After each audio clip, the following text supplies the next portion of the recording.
हम लोग चैप्टर पढ़ रहे थे डेप्रिसिएशन, और डेप्रिसिएशन चैप्टर में हम लोगों ने क्वेश्चन कहां तक कर लिया था? क्वेश्चन नंबर 8 तक हो गया था। चेक करते हैं उसको अलग से। 8 तक हो गया था। 9 नंबर क्वेश्चन, 7 तो होमवर्क दिए थे, नहीं बना है। 8 नंबर तक अगर हम पहुंच गए थे का मतलब 7 तक बनाना था आप लोगों को। 8 हम बनवा दिए थे, 8 के आगे भी बोले थे क्या बनाने के लिए? ओके, तो 7 नंबर तक, 8 नंबर तक हो गया है ना। 7 हम बोले थे बन जाएगा, बनाइएगा तो ठीक है। बना है 7 नंबर, तो बोलते क्या नहीं हो तुम लोग? इतने लोग बना के लाए हैं, बहुत बढ़िया। बना के लाई हो, बहुत सुंदर। बस कहने के लिए कि चेक करें, लीजिए सर चेक कीजिए, ये हुई ना बात, बहुत बढ़िया, ठीक है। तो 7 तक हो गया है, 8 हम खुद बनवाए थे। आइए देखते हैं क्वेश्चन नंबर 9 क्या कहता है।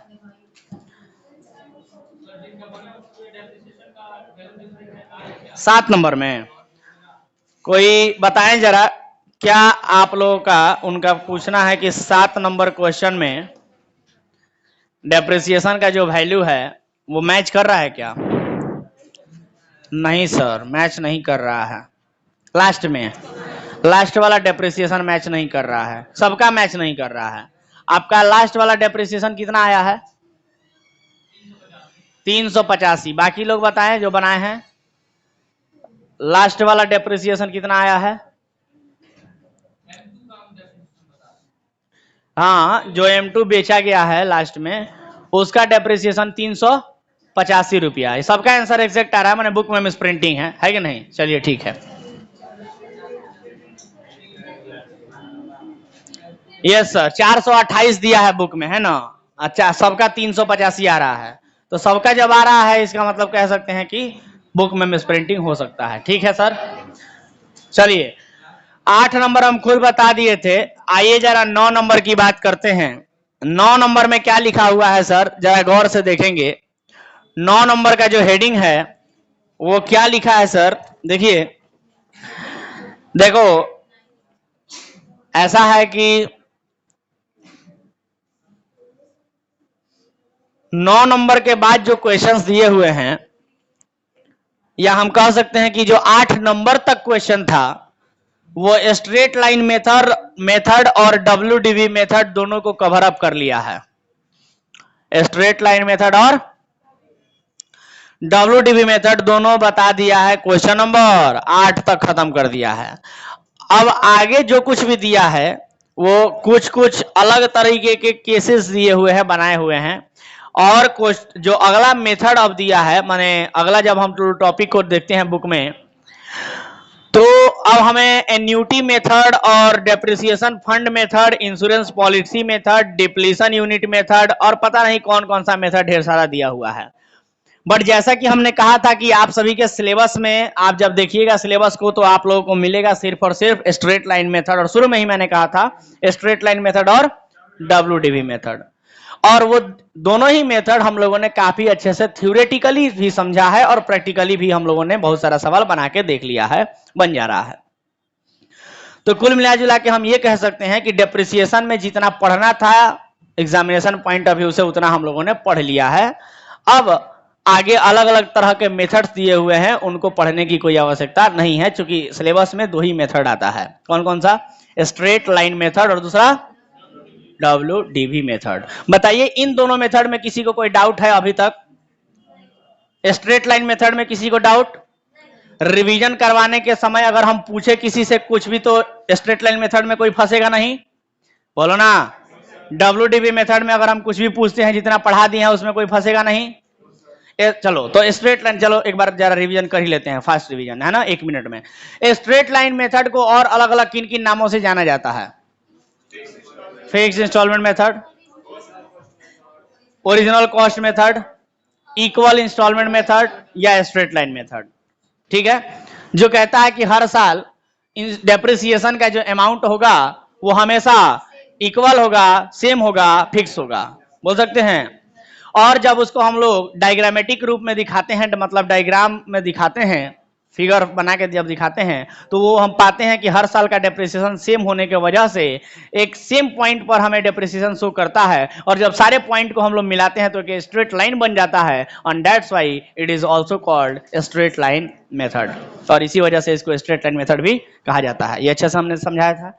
एग्जाम में अगर स्ट्रेट लाइन मेथड के बारे में आ गया पूरा अच्छा से, मैंने मीनिंग भी लिखवाया था, याद है? मीनिंग को लिखिएगा, एग्जाम्पल्स लिखिएगा, डायग्राम बनाइएगा, शेड्यूल बनाइएगा, सब बना के दिखा दीजिएगा। स्ट्रेट लाइन मेथड के बारे में अगर पूछ दिया तो सारा का सारा नाम लिख दीजिएगा। आया बात समझ में? थ्योरी में अगर आया तो ये सारा जितना हम पढ़ाए हैं सब लिख दीजिएगा।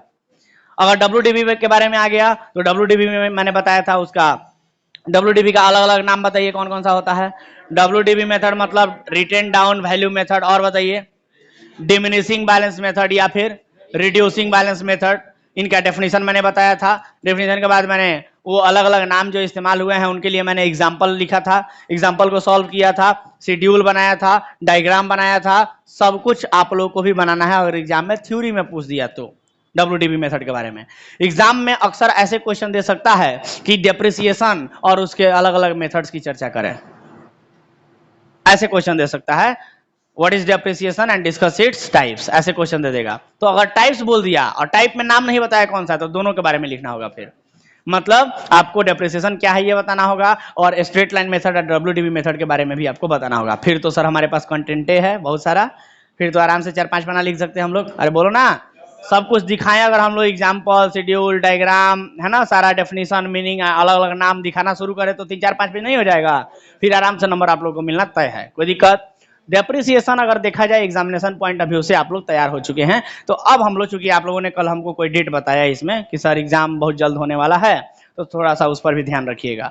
तो हमने कहा बिल्कुल एग्जामिनेशन के डेट को ध्यान में रखा जाएगा। और इसके तहत, इसके वजह से हम क्या करना शुरू करते हैं सर, अगला चैप्टर हम डिस्कस करना शुरू करते हैं, जो कि आप लोगों के एग्जामिनेशन पॉइंट ऑफ व्यू से बड़ा इंपॉर्टेंट होने वाला है। ठीक है सर? तो आइए जरा देखते हैं आपके सिलेबस में और क्या कुछ इंपॉर्टेंट दिया है पढ़ने के लिए। तो देखिए, अब आपके पास दो ऑप्शन है। अभी अभी हम लोगों ने चैप्टर नंबर 1 जो है वो पढ़ा है, जिसका नाम है इंट्रोडक्शन टू अकाउंटिंग थ्योरी में हम लोगों ने पढ़ा है, थ्योरी में हम लोगों ने पढ़ा है। उसके बाद अकाउंटिंग स्टैंडर्ड पूरा डिटेल में तो नहीं पढ़ा हम लोगों ने, बट जितना जरूरत था हम लोगों को उतना हम लोगों ने पढ़ा है। इसमें एक आधा टॉपिक अभी हम लोगों का बाकी है अकाउंटिंग स्टैंडर्ड में पढ़ना, वो हम पढ़ा देंगे, ठीक है। उसके बाद हम लोग प्रैक्टिकल में आए तो प्रैक्टिकल में डेप्रिसिएशन के बारे में पढ़ लिया है। अब प्रैक्टिकल में हम देख पा रहे हैं कि प्रैक्टिकल में दिया है अगला चैप्टर, जिसका नाम है वैल्यूएशन ऑफ इन्वेंट्री, यानी रहतिया यानी स्कंद का मूल्यांकन। अरे स्टॉक का वैल्यूएशन करना है, क्लोजिंग स्टॉक जो आप लोग नाम सुने हैं ना आज तक, उसका वैल्यूएशन करना है। तो आइए देखते हैं कि क्लोजिंग स्टॉक का वैल्यूएशन कैसे होता है। यानी कि हम लोग, आप लोग क्या कहते हैं, प्रैक्टिकल पढ़ना शुरू किया जाए, दूसरा नंबर प्रैक्टिकल, दूसरा नंबर प्रैक्टिकल चैप्टर शुरू किया जाए। पहला प्रैक्टिकल डेप्रिसिएशन के बारे में एग्जामिनेशन पॉइंट ऑफ व्यू से जितना जरूरी था हम लोगों ने पढ़ लिया है। दूसरा जो है वैल्यूएशन ऑफ इन्वेंट्री शुरू करते हैं। क्या कहते हो? वैल्यूएशन ऑफ इन्वेंट्री, दूसरा चैप्टर, नेक्स्ट चैप्टर। आसान सा चैप्टर है, अब मजा आएगा ये चैप्टर पढ़ने में, आप लोगों को बहुत मजा आएगा। माने छोटा सा बच्चा भी इस चैप्टर को पढ़ सकता है, इतना आसान चैप्टर है। छोटा छोटा कैलकुलेशन, जोड़ घटाव गुणा सीखना है। हाँ, straight line method, WD method, बाकी के क्वेश्चन अलग अलग मेथड से दिया है, तो बाकी के मेथड्स पढ़ने नहीं है, क्यों फालतू का टाइम वेस्ट करना है, एग्जाम भी देखो सामने है। टाइम रहता तो बाकी के मेथड्स भी हम लोग पढ़ा जाता नॉलेज के लिए, बट जरा एग्जाम को भी तो देखना है, तो पहले एग्जाम पास होना भी जरूरी है, तो सिलेबस और देख लिया जाए, समय बचेगा तो बाकी के मेथड देखे जाएंगे। आया लॉजिक समझ में? पहले जो सिलेबस में है पढ़ना एग्जामिनेशन पॉइंट ऑफ व्यू से, पहले उसकी तैयारी कर लिया जाए, टाइम बचेगा तो एक्स्ट्रा पढ़ा जाएगा, ठीक है।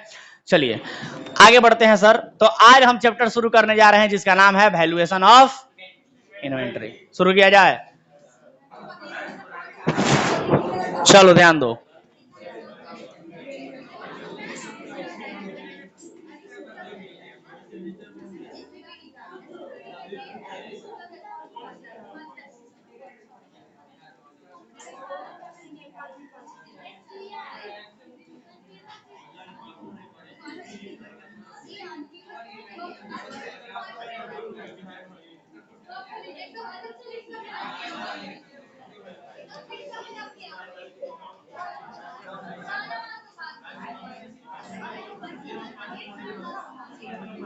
बोल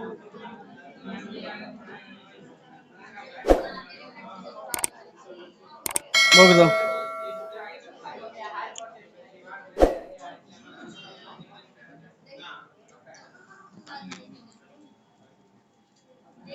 शुरू करते हैं। हम लोग का क्लास में आज हम लोग को एक चैप्टर शुरू करना है जिसका नाम है वैल्यूएशन ऑफ इन्वेंट्री। मतलब इन्वेंट्री का मतलब सिंपल भाषा में कहें तो स्टॉक, और स्टॉक शब्द से आप लोग पहले से परिचित होंगे। क्या होता है स्टॉक? स्टॉक क्या होता है? सिंपल भाषा में उसको भी सिंपलीफाई करते हैं। सिंपल भाषा में कहे तो गुड्स। अगर गुड्स साल के अंत में बच जाता है तो उसको बोलते हैं क्लोजिंग स्टॉक। बोलते हैं ना? आप लोगों ने 11th पढ़ा होगा, 12th पढ़ा होगा, आप लोगों को ये मिला होगा क्लोजिंग स्टॉक। याद है फाइनल अकाउंट के फाइनल अकाउंट जब बनाते थे तो ट्रेडिंग अकाउंट के क्रेडिट साइड में दिखाते थे। याद है क्या? ट्रेडिंग अकाउंट के क्रेडिट साइड में दिखाते थे बाई क्लोजिंग स्टॉक और उसका वैल्यू लिख देते थे। सर जो वैल्यू लिख देते थे ना, वो वैल्यू आ कहां से रहा है? वो वैल्यूएशन उस स्टॉक का हुआ कैसे? उतना रुपया आया कैसे? उसके लिए पूरा एक चैप्टर दिया है बीकॉम में जिसका नाम पड़ गया है वैल्यूएशन ऑफ इन्वेंट्री। इन्वेंट्री कुछ अलग चीज नहीं। इन्वेंट्री का मतलब स्टॉक ही है जो साल के अंत में बचा हुआ है। और स्टॉक क्या होता है सर? तो वही गुड्स जिसका आप बिजनेस करते हो, वही गुड्स जिसका आप बिजनेस करते हो साल के अंत में अगर बच जाता है तो उसी को क्या कहते हैं? स्टॉक। और उसी को क्या कहते हैं? इन्वेंट्री। और उसी का वैल्यूएशन हमें इस चैप्टर में पढ़ना है कि उसका वैल्यूएशन कैसे करते हैं, कौन कौन से मेथड होते हैं, किस तरीके से उसका वैल्यूएशन किया जाता है, क्या क्या कॉन्सेप्ट होते हैं, तरीके होते हैं, यही सब हम लोग को जानना है। तो फर्स्ट ऑफ ऑल चैप्टर शुरू करते हैं। मैं उम्मीद करता हूं कि आप लोगों को इस चैप्टर का एक स्ट्रक्चर दिमाग में बन गया होगा कि हाँ सर आखिर इन्वेंट्री कहते किसको हैं, वैल्यूएशन करना है मतलब उसका वैल्यू निकालना है कि नहीं। इसी सब चीज के बारे में हमें इस चैप्टर में पढ़ना है। तो आइए सबसे पहले हम जानते हैं इन्वेंट्री का मतलब कि सर ये इन्वेंट्री क्या होता है। तो सिंपल भाषा में ओरली यानी मौखिक रूप में तो मैंने आप लोगों को बता दिया कि इन्वेंट्री क्या होता है, बट जरा आइए रिटन फॉर्म में यानी लिखित में जान भी लेते हैं कि ये इन्वेंट्री होता क्या है। तो जैसा कि हमने कहा कि इन्वेंट्री और कुछ नहीं बल्कि जो आप लोग स्टॉक यानी गुड्स बिजनेस में यूज करते हैं उसी को इन्वेंट्री कहा जाता है। तो हम लोग लिखेंगे इन्वेंट्री के बारे में कि इन्वेंट्री क्या है, तो लिखेंगे inventory refers to the stock of goods. Stock of goods लिखेंगे inventory refers to inventory refers to the stock of goods. देख रहे हो कौन सा शब्द इस्तेमाल कर रहा है? स्टॉक ऑफ गुड्स यानी गुड्स का जो स्टॉक बच गया है अंत में नहीं बिक पाया है। अगर बेचा गया रहता तब काहे का स्टॉक? बिक नहीं पाया है, बच गया है साल के अंत में, है ना। तो उसी को हम लोग क्या कहते हैं? जो गुड्स बच गया है उसको स्टॉक कहते हैं। और उसी स्टॉक वर्ड को हम लोग यहाँ इन्वेंट्री शब्द के रूप में भी प्रयोग करते हैं। तो इन्वेंट्री क्या है सर? तो inventory refers to the stock of goods. ऐसे स्टॉक ऑफ गुड्स को कहते हैं inventory in which a business enterprise deals. In which a business enterprise in which a business enterprise deals, यानी कि जिसमें एक बिजनेस इंटरप्राइज यानी कि बिजनेस जो है वो क्या करता है? डील करता है। डील माने परचेस सेल करता है। ऐसा वस्तु, ऐसा प्रोडक्ट, ऐसा गुड्स जिसमें एक बिजनेस डील करता है यानी कि परचेस सेल करता है। आप लोगों को शुरू में ही पढ़ाए थे बेसिक्स में कि हर बिजनेसमैन अलग अलग वस्तुओं का बिजनेस करता है और हर बिजनेसमैन के लिए उसके द्वारा खरीदी और बेची जाने वाली वस्तुएं क्या कहलाती हैं अकाउंटिंग के भाषा में? गुड्स कहलाती हैं। और उसी गुड्स को क्या कहते हैं सर? उसी गुड्स को इन्वेंट्री कहा जाता है। उसी गुड्स को क्या कहते हैं? इन्वेंट्री कहा जाता है। तो कहता है कि inventory refers to the stock of goods, यानी इन्वेंट्री किसे कहते हैं? स्टॉक ऑफ गुड्स को कहते हैं जिसमें इनविच जिसमें एक बिजनेस इंटरप्राइज यानी जिसमें एक बिजनेस क्या करता है? डील करता है on regular basis. Regular basis पे डील करता है। आया क्या बात समझ में? बोलो ना। रोज रोज परचेस सेल करना उसी को क्या कहते हैं? गुड्स। कल आप लोगों को कुछ हम ऑब्जेक्टिव क्वेश्चन डिस्कस करा रहे थे, उसमें भी ये क्वेश्चन आया था गुड्स क्या होता है। गुड्स मींस ऑब्जेक्टिव में आया था ना जिसमें आप लोगों ने आंसर टिक किया था, goods means that product which deals on regular basis in business, है कि नहीं? उस या ऐसा था कि गुड्स उसे कहते हैं जो खरीदा जाता है, परचेज किया जाता है फॉर रीसेल। गुड्स वो होता है, वो प्रोडक्ट होता है जिसको हम लोग खरीदते हैं, क्यों? दोबारा बेचने के लिए। तो सिंपल सी बात है, खरीदना बेचना डेली बेसिस पे जिस प्रोडक्ट में होता है उसी को क्या कहते हैं? गुड्स कहते हैं। और उसी गुड्स को जब वो साल के अंत में बच जाता है उसको स्टॉक या उसी को इन्वेंट्री कहा जाता है। तो क्या समझ में आया कि इन्वेंट्री वास्तव में होता क्या है? बोलो ना। तो हमें चैप्टर जो पढ़ना है उस चैप्टर का नाम है वैल्यूएशन ऑफ इन्वेंट्री। तो क्या सबसे पहले जो इन्वेंट्री शब्द का इस्तेमाल हुआ है वो क्लियर हुआ क्या? बोलो, कोई डाउट? इन्वेंट्री क्या होता है? गुड्स को ही साल में जो बच जाता है उसी को स्टॉक या उसी को क्या कहते हैं? इन्वेंट्री कहते हैं। मतलब स्टॉक को ही इन्वेंट्री कहा जाता है। तो क्या आप लोग यहाँ लिख सकते हो वैल्यूएशन ऑफ इन्वेंट्री, या यहाँ चाहो तो ब्रैकेट में क्या लिख सकते हो? Valuation of stock. बोलो ना। कोनो दिक्कत किसी को? नहीं समझ में आया क्या? कोई दिक्कत नहीं सर, कोई दिक्कत नहीं। अब आइए, आप सभी को थ्योरी में कुछ दिन पहले हम एक चैप्टर पढ़ाए थे जिसका नाम था अकाउंटिंग स्टैंडर्ड्स। किसी को याद है अकाउंटिंग स्टैंडर्ड्स? डोंट वरी, पूरा नहीं सुनने वाले हैं। किसी को याद है, ध्यान में है? अकाउंटिंग स्टैंडर्ड्स पढ़ाए थे। अकाउंटिंग स्टैंडर्ड में अकाउंटिंग स्टैंडर्ड 1 क्या कहता है? बोलिए। Disclosure of accounting policy. बहुत बढ़िया। चलिए, अकाउंटिंग स्टैंडर्ड 2 यानी AS2 क्या कहता है? बोलिए। Valuation of inventory. सर वही अकाउंटिंग स्टैंडर्ड 2 जो है वही कहता है वैल्यूएशन ऑफ इन्वेंट्री के बारे में। आया क्या बात समझ में? अकाउंटिंग स्टैंडर्ड 2 जो है वो किसके बारे में कहता है? वैल्यूएशन ऑफ इन्वेंट्री के बारे में। मतलब ये हुआ कि, और आप लोग को अकाउंटिंग स्टैंडर्ड जब पढ़ाना शुरू किए थे तो बताए थे कि अकाउंटिंग स्टैंडर्ड होता क्या है। अकाउंटिंग स्टैंडर्ड उन सभी रूल्स रेगुलेशंस को कहा जाता है जो हमें अकाउंटिंग करना सिखाते हैं। जैसे अकाउंटिंग स्टैंडर्ड 2 हमें सिखाता है कि वैल्यूएशन ऑफ इन्वेंट्री कैसे करना है, मतलब इन्वेंट्री का वैल्यूएशन कैसे करना है, मतलब स्टॉक का कैलकुलेशन कैसे करना है। मतलब जो तुम लोग ट्रेडिंग अकाउंट जब बनाते हो फाइनल अकाउंट में, और ट्रेडिंग अकाउंट में जो क्रेडिट साइड में जाके बाई क्लोजिंग स्टॉक लिखते हो, वो जो वैल्यू लिखते हो ना, वो कहां से आया, कैसे आया, कैसे कैलकुलेट किए तुम? तो कैलकुलेट करना सिखाता है कौन? Accounting standard 2। आया बात समझ में? मतलब इस चैप्टर में हम लोग जितना हिसाब किताब पढ़ने वाले हैं, इस चैप्टर में हम लोग जितना हिसाब किताब पढ़ने वाले हैं उसको क्या कहा जाता है? उसको कौन से अकाउंटिंग स्टैंडर्ड के अनुसार पढ़ेंगे हम लोग? तो AS2 के अनुसार पढ़ेंगे। आया क्या बात समझ में? अकाउंटिंग स्टैंडर्ड 2 के अनुसार पढ़ेंगे। कोई डाउट किसी को? बोलो ना। तो सर अकाउंटिंग स्टैंडर्ड 2 हमें बहुत सारे रूल्स रेगुलेशन सिखाता है कि ऐसे ऐसे आपको कैलकुलेशन करना है कि नहीं? ऐसे ऐसे लिखना है, ऐसे ऐसे हिसाब किताब करना है। तो उसी के अनुसार करना होगा ना। बोलो ना, उसी के अनुसार करना होगा ना। तो आइए, अकाउंटिंग स्टैंडर्ड 2 इन्वेंट्री के बारे में भी कुछ कहता है। जरा ये भी हम जान लेते हैं कि अकाउंटिंग स्टैंडर्ड 2 इस इन्वेंट्री शब्द को कैसे डिफाइन करता है, कैसे परिभाषित करता है। वैसे तो वैल्यूएशन ऑफ इन्वेंट्री में जो इन्वेंट्री शब्द है इसके बारे में मैंने आम भाषा में बता दिया, जनरल लैंग्वेज में मैंने बता दिया, आम तौर पे समझने के लिए कि वास्तव में इन्वेंट्री होता क्या है। तो इन्वेंट्री स्टॉक को ही कहते हैं, और स्टॉक ऑफ गुड्स को ही कहते हैं, यानी कि ऐसा गुड्स जो साल के अंत में बच गया है जिसको स्टॉक आप लोग कहते हैं, उसी गुड्स को क्या कहते हैं हम लोग? इन्वेंट्री कहते हैं। ये वही गुड्स होता है जो बिजनेस में डेली बेसिस पे क्या होता है? डील किया जाता है, माने जनरली परचेज और सेल किया जाता है। ये वही गुड्स होता है।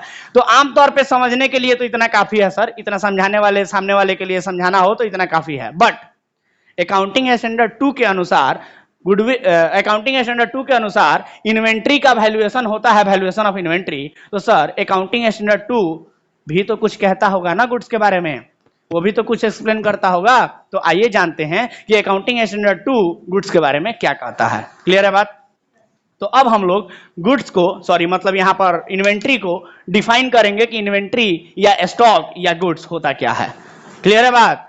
तो यहां लिखेंगे हम लोग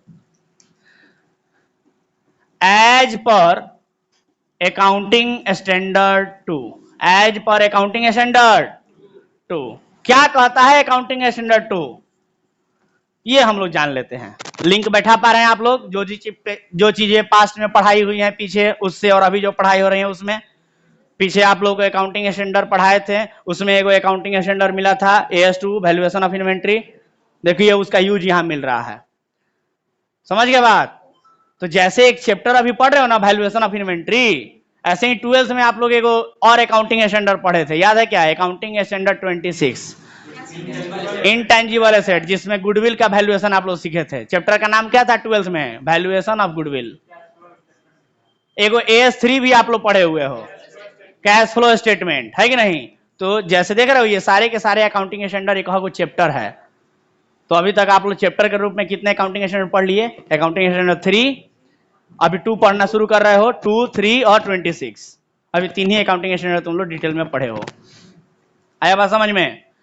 चलिए, तो ऐसे ही करके जब आप लोग आगे पढ़िएगा, तो फिलहाल बीकॉम पार्ट 1 तक तो सिलेबस में इतना ही दिया है। जब आप लोग आगे बढ़िएगा तो आप लोगों को CA या CMA इंटर में आप लोगों को पढ़ने को मिलेगा अकाउंटिंग स्टैंडर्ड के कई सारे चैप्टर्स।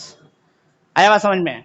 कई सारे चैप्टर्स मिलेंगे, जैसे ये वैल्यूएशन ऑफ इन्वेंट्री एक चैप्टर है, AS2 कह सकते हैं, AS2 का एक चैप्टर दिया है। ऐसे ही सारे अकाउंटिंग स्टैंडर्ड के चैप्टर दिए हुए हैं, ठीक है। हमने CA इंटर में पढ़ाई किया था सारे का सारा। चलिए फिलहाल आते हैं अपने टॉपिक पे। टॉपिक का नाम है वैल्यूएशन ऑफ इन्वेंट्री, और वैल्यूएशन ऑफ इन्वेंट्री में अकाउंटिंग स्टैंडर्ड 2 जो है, AS2 जो है, वो क्या कहता है आइए जानते हैं। According to accounting standard 2 inventory के बारे में क्या कहा जाता है? तो कहता है इन्वेंट्री, कहता है क्या कहता है AS2? तो कहता है इन्वेंट्री के बारे में कि इन्वेंट्री आर एसेट्स, इन्वेंट्री कुछ एसेट्स होते हैं। इन्वेंट्री क्या होते हैं? आप लोग जानते हैं सामान्य तौर पे कि सर स्टॉक कोई ना कोई एसेट ही होता है। स्टॉक क्या होता है? अरे स्टॉक एसेट ही तो होता है। गुड्स आपके लिए एसेट नहीं होता है क्या? एसेट ही होता है, जो कहता है कि held for sale in ordinary course of business. कहता है inventory are the assets, inventory क्या होते हैं? एसेट्स होते हैं। Held, inventory are assets, inventory के बारे में कहता है कि इन्वेंट्री क्या है? तो inventory are the asset held for sale, जिसको रखा जाता है, हेल्ड फॉर सेल, बेचने के लिए रखा जाता है, in the ordinary, in the ordinary, in the ordinary course of business, in the ordinary course of business, यानी सामान्य तौर पे जो आप लोग बिजनेस करते हो, सामान्य तौर पे जो बिजनेस करते हो ऑर्डिनरी कोर्स ऑफ बिजनेस में, उसमें बेचने के लिए जो एसेट्स को रखा जाता है, बेचने के लिए जो एसेट को रखा जाता है। और आप सभी जानते हो कि गुड्स क्या होता है? ऐसा प्रोडक्ट जिसको बेचने के लिए रखा जाता है। कल यही तो था ऑब्जेक्टिव में, ऐसा प्रोडक्ट जो बेचने के लिए होता है उसी को क्या कहते हैं? गुड्स कहते हैं। और यहाँ गुड्स को ही तो स्टॉक या इन्वेंट्री कहा जाता है। आया बात समझ में? तो कहता है कि ऐसा प्रोडक्ट, ऐसा संपत्ति, ऐसा प्रोडक्ट या वस्तु या संपत्ति जिसको रखा जाता है किसके लिए?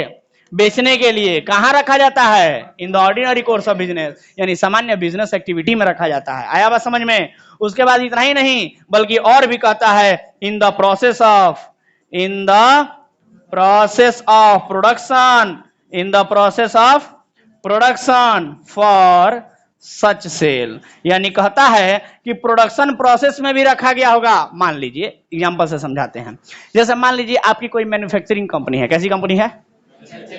आप कोई वस्तु बनाते हो, कोई वस्तु को मैन्युफैक्चर करते हो, बनाते हो, तो रॉ मटेरियल लाते होगे, उसको मैन्युफैक्चरिंग प्रोसेस करके फिनिश गुड्स बनाते होगे, फिर बेचते होगे, यही होता होगा ना। तो रॉ मटेरियल लाना वो भी तो आपके लिए स्टॉक है। रॉ मटेरियल लाए और उसको प्रोसेस करके तुम फिनिश गुड्स बनाते हो, रॉ मटेरियल को लाए और उसको प्रोसेस करके फिनिश गुड्स बनाते हो। मान लो रॉ मटेरियल लाए हो ढेर सारा, आप प्रोसेस करते हुए फिनिश गुड्स उसको बना रहे हो, और टोटल रॉ मटेरियल अगर यूज नहीं कर पाए उस दौरान, टोटल रॉ मटेरियल अगर नहीं यूज कर पाए उस दौरान, तो कुछ ना कुछ रॉ मटेरियल बच जाएगा ना, क्या उसको स्टॉक नहीं कहेंगे? और मान लो कुछ कुछ तुम फिनिश गुड्स बना रहे हो और अभी आधे प्रोसेस में है, पहले साल खत्म हो गया, मे भी पॉसिबल हो सकता है ऐसा। आधे प्रोसेस में अभी फिनिश गुड्स बना नहीं है, पहले साल खत्म हो गया, तो वो भी तो क्लोजिंग स्टॉक के रूप में बोल सकते हो। या मान लो फिनिश स्टॉक बना दिए और बिका नहीं, तो तुम्हारे पास फिनिश स्टॉक के रूप में बचा रह गया, वो भी तो स्टॉक है। मतलब स्टॉक कहता है कि फिनिश गुड्स के रूप में हो सकता है, हेल्ड फॉर सेल, प्रोसेस में हो सकता है, माने प्रोसेस में हो सकता है, और कुछ रॉ मटेरियल के रूप में भी हो सकता है। 3 खंड में आपको बताया है स्टॉक का मतलब या इन्वेंट्री का मतलब। स्टॉक या इन्वेंट्री क्या है? जो फिनिश गुड्स के रूप में पड़ा है, हेल्ड फॉर सेल, जो प्रोसेस में है अभी, जिसको WIP शॉर्ट में क्या बोलते हैं? WIP, work in progress. Work in progress, अभी वो फिनिश गुड्स नहीं हुआ है और ना ही रॉ मटेरियल है। रॉ मटेरियल को अभी प्रोसेस में डाल दिए हैं, अभी वो बन रहा है, कुछ दिन लगता है बनने में, 2-4 दिन, 10 दिन, 15 दिन, 1 महीना, 2 महीना लग सकता है बनने में, तो अभी वो प्रोसेस में है, तो उसको बोलते हैं WIP। WIP मतलब वर्क इन प्रोग्रेस, उसी के बारे में यहां कह रहा है, in the process of production. देख रहे हो क्या कह रहा है? प्रोडक्शन के प्रोसेस में है, फॉर सच सेल, बेचने के लिए अभी उसका प्रोडक्शन किया जा रहा है, अभी वो प्रोसेस में है। और तीसरा क्या कहेगा मालूम ही चल गया होगा? तीसरा किसके बारे में कहेगा? रॉ मटेरियल के बारे में कहेगा। तो देखो तीसरे किसके बारे कैसे लिखता है? लिखता है in the form of material. देख रहे हो क्या कह रहा है? मटेरियल माने raw material, in the form of material supplied to be consumed in the production process, माने कह रहा है कि अभी प्रोडक्शन प्रोसेस में उसको भेजना है, अभी भेजा नहीं गया है, मतलब प्रोडक्शन प्रोसेस में नहीं भेजा गया है, तो रॉ मटेरियल की तरह है। सिंपल, क्या समझे? तो रॉ मटेरियल, WIP और फिनिश गुड्स, कुछ भी अगर बिजनेस में बच गया है तो वो क्या कहलाएगा? स्टॉक कहलाएगा। और उसी स्टॉक को क्या कहते हैं? इन्वेंट्री कहते हैं। ऐसा कौन कहता है? AS2 कहता है। समझे क्या? AS2 क्या कहता है कि स्टॉक या इन्वेंट्री क्या है? वो कोई भी चीज जो तुम बेचने के लिए क्या करते हो? बनाते हो, फिनिश गुड्स के रूप में पड़ा हो, चाहे वर्क इन प्रोग्रेस के रूप में पड़ा हो, चाहे रॉ मटेरियल के रूप में पड़ा हो, अगर बचा हुआ है तो वो स्टॉक यानी इन्वेंट्री कहलाएगा। सिंपल। तो AS2 क्या कहता है इन्वेंट्री के बारे में, समझ गए? तो लिखेंगे in the form of material supplied to be consumed in the production process और in the rendering of services, यानी कि प्रोडक्शन के साथ सर्विस भी तो हो सकता है, माने गुड्स के अलावा सर्विस भी तो हो सकता है। तो अगर हम गुड्स बेचते हैं या सर्विस बेचते हैं और रॉ मटेरियल के रूप में अगर कुछ भी पड़ा हुआ है, तो raw material plus work in progress plus finish goods, कुछ भी अगर बिजनेस में बचा हुआ है तो अकाउंटिंग स्टैंडर्ड 2 कहता है कि वो क्या है? स्टॉक है, इन्वेंट्री है। क्लियर है बात? अगर इतने सारी चीजों को हम शॉर्ट में कर दें, शॉर्ट में एकदम एक लाइन में समराइज कर दें, तो क्या हम इन तीनों को ऐसे लिख सकते हैं? ये रॉ मटेरियल है, बोलो, ये रॉ मटेरियल है, ये WIP है और ये फिनिश गुड्स है, ऐसा बोल सकते हैं? फिनिश गुड्स है। अगर ये तीनों ही साल के अंत में बच गए हैं, रखा हुआ है, बचा हुआ रखा है, चाहे वो रॉ मटेरियल हो, चाहे वर्क इन प्रोग्रेस हो, चाहे फिनिश गुड्स हो, अगर बचा है तो क्या कहलाएगा? वो स्टॉक कहलाएगा, और उसी को क्या कहते हैं? इन्वेंट्री कहते हैं। क्लियर है बात? That's it. AS2 क्या कहता है? क्लियर हो गया? चलिए, तो अभी तो हम चैप्टर शुरू किए हैं वैल्यूएशन ऑफ इन्वेंट्री, जिसमें आप सभी को इन्वेंट्री होता क्या है ये समझा दिए। कोई दिक्कत किसी को? लिखिए इसको। उम्मीद करते हैं सबको समझ में आया होगा। हम उम्मीद कर सकते हैं कि आप लोग लिख लिए होंगे, इसलिए हम मिटा दें। देख रहे हैं कि आगे ही वाले लोग नहीं लिखे, पीछे वाले सब लिख लिए।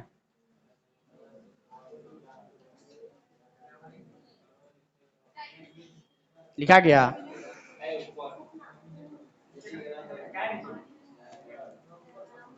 तुम तो फास्ट लिखती हो जी, फिर भी तुम अभी तक नहीं लिख पाई। लिखो कोई ना। तो अब कोई इन्वेंट्री पूछेगा तो बता दीजिएगा इन्वेंट्री क्या है। तो inventory refers to the stock of goods. Inventory stock of goods को कहते हैं in which a business enterprise deals, जिसमें एक बिजनेस इंटरप्राइज क्या करता है? डील करता है ऑन रेगुलर बेसिस, रोजाना बेसिस पे डील करता है, यानी खरीद बिक्री करता है। ऐसे गुड्स को ही हम लोग क्या कहते हैं? इन्वेंट्री कहते हैं। लेकिन इसी के बारे में अकाउंटिंग स्टैंडर्ड 2 क्या कहता है कि इन्वेंट्री क्या है? तो इन्वेंट्री वो एसेट है, शॉर्ट में बोलते हैं इन्वेंट्री वो एसेट है जो आपके पास रॉ मटेरियल के रूप में या WIP के रूप में या फिनिश गुड्स के रूप में पड़ा हुआ है। वैसा एसेट जो बेचने के लिए पड़ा हुआ है वो कहलाएगा इन्वेंट्री, चाहे वो रॉ मटेरियल के फॉर्म में हो, चाहे WIP के फॉर्म में हो, चाहे फिनिश स्टॉक के फॉर्म में हो। कोई भी फॉर्म में अगर बचा हुआ है इन्वेंट्री कहलाएगा। That's all. ये कौन कहता है? AS2। याद हो गया? आगे बढ़े।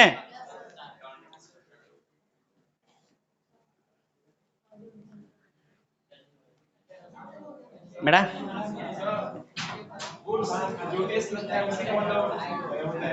यस यस यस, तो गुड हो जाए। गुड बने अच्छा।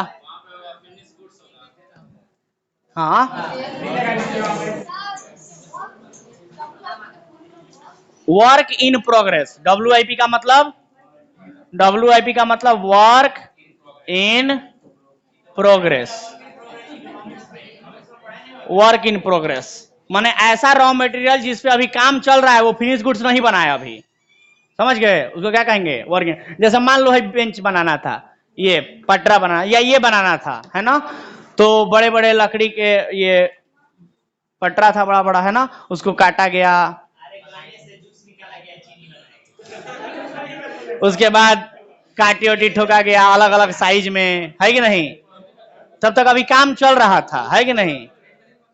तो जब तक काम चल रहा था तब तक ये किस रूप में था? वर्क इन प्रोग्रेस कहेंगे। सिंपल।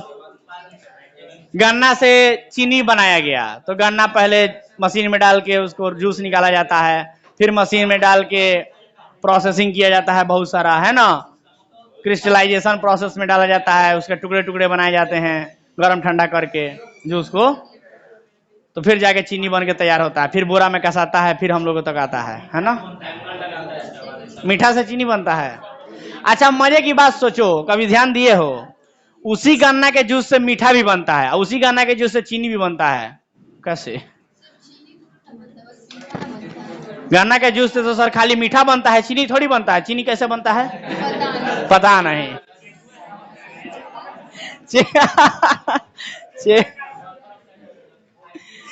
अबे भाई साहब,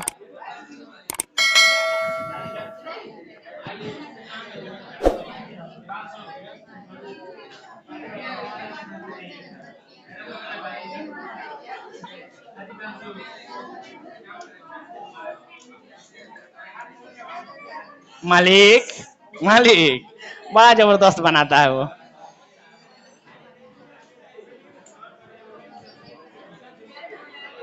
कौन सा पंस नाम है उसके आईडी का? चलो कीप साइलेंस। चलो अगला टॉपिक देखो। अगला टॉपिक लिखने जा रहे हैं, methods of valuation of inventory. Methods of valuation of inventory यानी इन्वेंट्री का वैल्यूएशन करने का मेथड्स, इनके बारे में जानना है। Yes sir. इंटरप्राइज का मतलब बिजनेस ही होता है। बिजनेस, बिजनेस को केवल बिजनेस या इंटरप्राइज भी केवल बोल सकते हैं, या दोनों एक साथ बोल सकते हैं। बिजनेस इंटरप्राइज दोनों का अर्थ होता है बिजनेस। ठीक है, चलिए ध्यान दीजिए। Methods of valuation of inventory यानी कि जो इन्वेंट्री यानी स्टॉक आप लोग जानते हो, उसका वैल्यूएशन करने का मेथड्स होता है। ऐसे तो अकाउंट्स में जब आप लोग क्लोजिंग स्टॉक लिखते थे तो फटाक से वैल्यू दिया हुआ रहता था, है ना, उठा के उसको लिख देते थे। सर वो वैल्यू जो आया है कैलकुलेट करके, अक्सर देखना याद होगा तुम लोग को, ट्रायल बैलेंस से फाइनल अकाउंट बनता था, याद है? तो ट्रायल बैलेंस के नीचे दिया रहता था क्लोजिंग स्टॉक, अक्सर ट्रायल बैलेंस के फॉर्मेट के बाहर दिया रहता था। अक्सर कभी भी निकाल के देखना, जाना घर पे, नहीं विश्वास हो तो 11th क्लास का किताब उठाना, फाइनल अकाउंट चैप्टर निकालना और उसमें देखना क्लोजिंग स्टॉक कहाँ लिखा है। देखना ट्रायल बैलेंस के फॉर्मेट के बाहर दिया होगा क्लोजिंग स्टॉक नीचे, है ना। और उसको दो जगह हम लोग दिखाते थे, कहाँ कहाँ? ट्रेडिंग अकाउंट के क्रेडिट साइड और बैलेंस शीट के एसेट साइड। याद है क्या? बोलो ना। तो कहने का मतलब यह है कि सर वो ट्रायल बैलेंस के बाहर क्यों दिया रहता था? इसका क्या लॉजिक है कि ट्रायल बैलेंस के बाहर दिया है? बाकी सब आइटम ट्रायल बैलेंस के अंदर दिया रहता था और वो ट्रायल बैलेंस के बाहर। कभी गौर किए हो? कभी पूछे मास्टर साहब से अपने, भाई बाहर हुआ कहाँ लिखा है, बाकी सब अंदर लिखा है? कभी नहीं पूछे? काहे नहीं पूछे?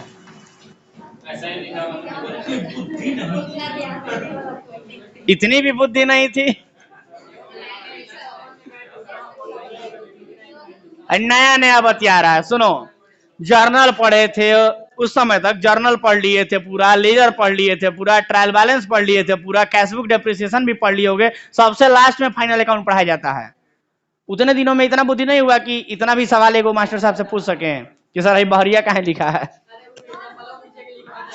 सुनो तो सुनो, उसका आंसर क्या है कि क्लोजिंग स्टॉक, जैसा कि नाम से ही स्पष्ट है कि क्लोजिंग स्टॉक है, माने साल के अंत में बचा हुआ स्टॉक है। तो जब सारा हिसाब किताब, सर शायद आप लोगों को आंसर पता है, आई थिंक बता सकते हैं हमको, बताइए आंसर क्या होगा जो हम पूछ रहे थे सवाल। नहीं मालूम है? इतने बेचैनी में क्यों हैं आप लोग? और ध्यान दीजिए, कुछ बोल रहे हैं तो। हमने कहा कि क्लोजिंग स्टॉक आखिर क्यों लास्ट में दिया रहता था, तो उसका आंसर दे रहे हैं कि जैसा कि नाम से ही स्पष्ट है कि क्लोजिंग स्टॉक यानी कि साल के अंत में बचा हुआ स्टॉक है वो। क्लियर है बात? तो साल के अंत में जो स्टॉक बचा है उसका वैल्यूएशन करके तब ना वहां लिखा गया होगा। तो साल के अंत में जो स्टॉक बचा है वो सारा हिसाब किताब हो जाने के बाद ना अब हम लोग पूछते होंगे कि चलो अब बताओ कितना माल बच गया है, इस साल में पूरा नहीं बिक पाया, तो ये सबसे अंतिम दिन को ना हिसाब जोड़ा जाता होगा कि हाँ सर आज 31 मार्च 2022 को इतना माल बच गया है दुकान में, ये नहीं बिका है। सबसे लास्ट दिन होता होगा ना हिसाब किताब। तो ले लेते जर्नल, लेजर, ट्रायल बैलेंस तो सब पहले ही बन गया रहता है। नहीं समझ में आया? सबसे लास्ट दिन इसका हिसाब होता है क्लोजिंग स्टॉक का। तब तक तो जर्नल, लेजर, ट्रायल बैलेंस सब बन चुका है। अब जब सब बन चुका है तो उसको अंदर कैसे हम दिखा सकते हैं? वो तो बाहर ही ना दिखेगा, क्या है कि सब बनने के बाद उसका वैल्यूएशन होता है सबसे लास्ट दिन है, क्लोजिंग डेट को। और इसलिए कहा जाता है कि जब उसका जर्नल, अरे ट्रायल बैलेंस में तो तब दिखेगा ना जब लेजर में दिखा होगा, क्योंकि आप लोगों को मालूम है कि लेजर से ही ट्रायल बैलेंस बनता है, मालूम है ना? लेजर कहां से बनता है? जर्नल से। तो जर्नल बना होगा तब ना लेजर में दिखेगा, लेजर बना होगा तब ना ट्रायल बैलेंस में दिखा होगा। अब सोचो क्लोजिंग स्टॉक तो साल के अंत में वैल्यूएशन हम लगाएंगे कि हाँ इतना माल नहीं बेचा आज के दिन हमारा, पूरे साल भर में। अब पूरे साल के अंतिम दिन में जब तुम गिन रहे हो अपना स्टॉक, तो जर्नल हुआ होगा उसका, लेजर बना होगा, तो ट्रायल बैलेंस में कहां से दिखेगा? लॉजिक समझ में आया?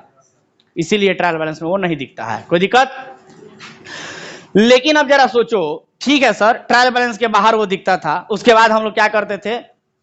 इसके बाद हम लोग उसको उठा के ट्रेडिंग अकाउंट के क्रेडिट साइड में और बैलेंस शीट के एसेट साइड में दिखा देते थे।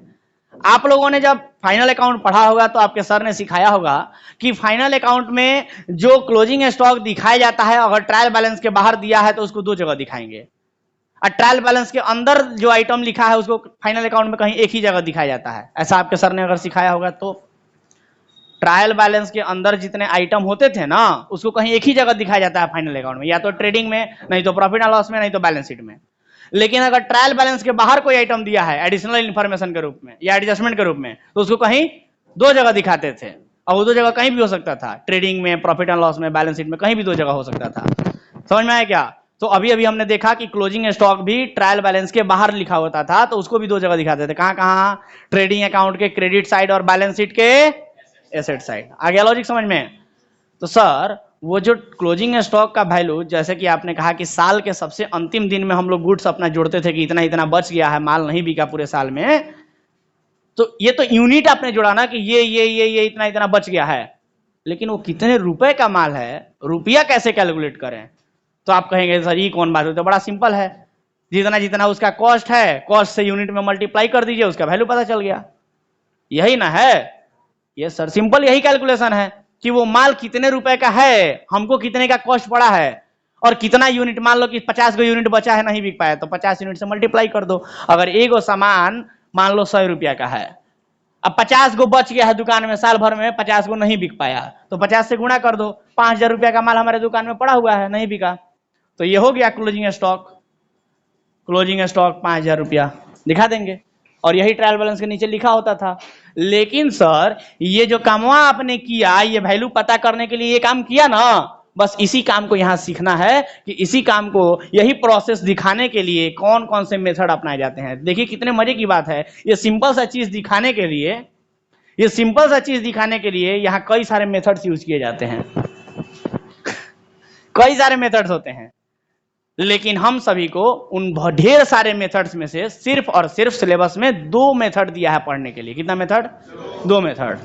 कौन कौन सा मेथड है, आइए उनका नाम जान लेते हैं। ठीक है, तो पहले मेथड को बोलते हैं first in first out. First in first out, short में कहें तो देखिए first in first out, short में कहें तो FIFO दिख रहा है, फीफो। कौन सा मेथड है? फीफो मेथड, समझ गए। दूसरा मेथड का नाम है लास्ट इन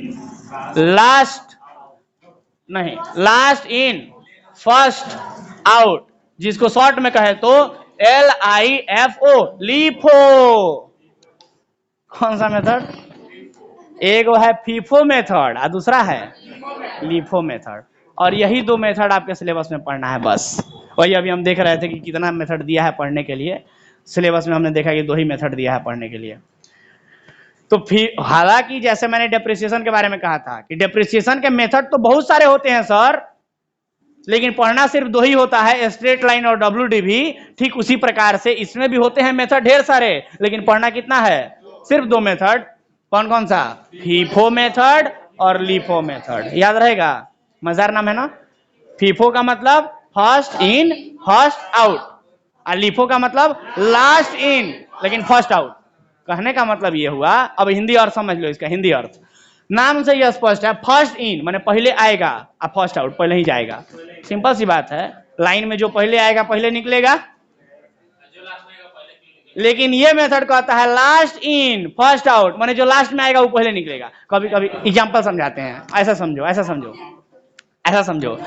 कभी कभी कॉलेज या स्कूल में तुम लोगों ने देखा होगा, कॉपियों पे चेक कराना होता है तो मास्टर साहब कहते हैं सब कॉपी यहाँ रख दो, हम चेक कर देंगे, है ना। तो सुनना ध्यान से सुनना। मास्टर साहब कहते हैं कि कॉपी यहाँ रख दो, हम चेक कर देंगे, ठीक है। अब बच्चे आते हैं लाइन से, कॉपी रख के जाते हैं, कॉपी रख के जाते हैं, चाहे नोट्स वगैरह चेक कराना होता है ना, चाहे असाइनमेंट वगैरह होता है चेक कराना होता है, तो सब लोग बैठे हैं, आके एक रखते गए ढेर सारा यहाँ थाक जमा हो गया। अब जो सबसे पहले आया था ना उसका तो नीचे रह गया, उसके बाद जो आते गया उसके ऊपर ऐसा ही होता है।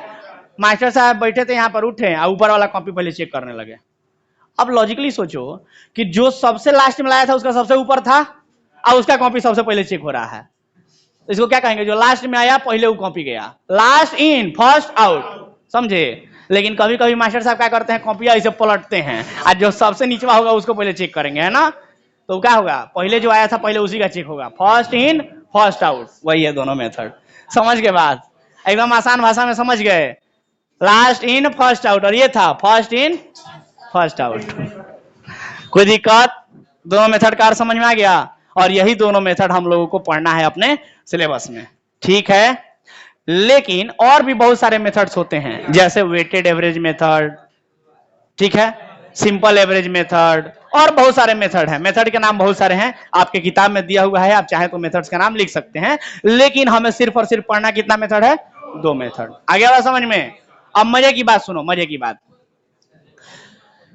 इस मेथड से पढ़ने के लिए, इस मेथड को जब हम पढ़ते हैं और इस मेथड से इन्वेंट्री का वैल्यूएशन जब हम लोग करते हैं, इन दोनों मेथड से जब इन्वेंट्री का वैल्यूएशन किया जाता है तो उसके लिए जो कैलकुलेशन होता है, इन्वेंट्री का वैल्यूएशन करने के लिए कैलकुलेशन करना पड़ता है ना। तो ये जो कैलकुलेशन होता है वो एक फिक्स फॉर्मेट में होता है, माने कैलकुलेशन करने के लिए वो फॉर्मेट बताया गया है कि आपको इसी फॉर्मेट में करना है, ऐसे ही करना है। तो हम लोग सीखेंगे कि वो फॉर्मेट क्या है और उस फॉर्मेट में कैसे हम लोग कैलकुलेशंस को लिखते हैं, और फिर हम लोग देखेंगे कि उस फॉर्मेट में फीफो मेथड से कैसे कैलकुलेशन होता है और उसी फॉर्मेट में लीफो मेथड से कैसे कैलकुलेशन होता है। और अगर मेथड हम लोग सीख लिए फॉर्मेट में तो समझो चैप्टर खत्म। आया बात समझ में? अब बहुत आसान सा चैप्टर है, मजा आएगा पढ़ने में। तो लेकिन ये सब बातें हम अगले क्लास में बताएंगे। फिलहाल आज के लिए मेरे तरफ से इतना ही, चूंकि समय हो चुका है। मिलते हैं अगले क्लास में आप लोगों से, तब तक के लिए टाटा बाय बाय, धन्यवाद।